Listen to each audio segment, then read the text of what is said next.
और खबर भरमौर से, जहां के विधायक जियालाल कपूर ने सोशल मीडिया में उनके खिलाफ चलाई जा रही झूठी खबरों का खंडन किया। जियालाल कपूर पर आरोप लगाया जा रहा है कि वो एक युवक को तड़पता हुआ छोड़कर प्रधानमंत्री की रैली में शामिल होने के लिए मंडी चले गए थे, जिस पर उन्होंने कहा कि कुछ नेता उन्हें बदनाम करने की साजिश रच रहे हैं।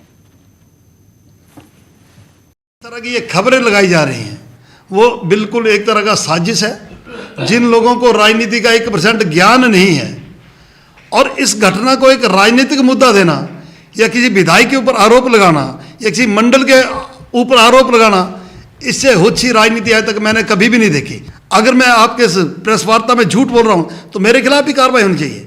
अगर सचमुच मैं झूठ बोल रहा हूं तो आज के बाद मैं राजनीति छोड़ दूंगा और उन लोगों को भी आज से ही राजनीति की सोच भी छोड़ देनी चाहिए जिन लोगों की नहीं मानसिकता गिर चुकी है।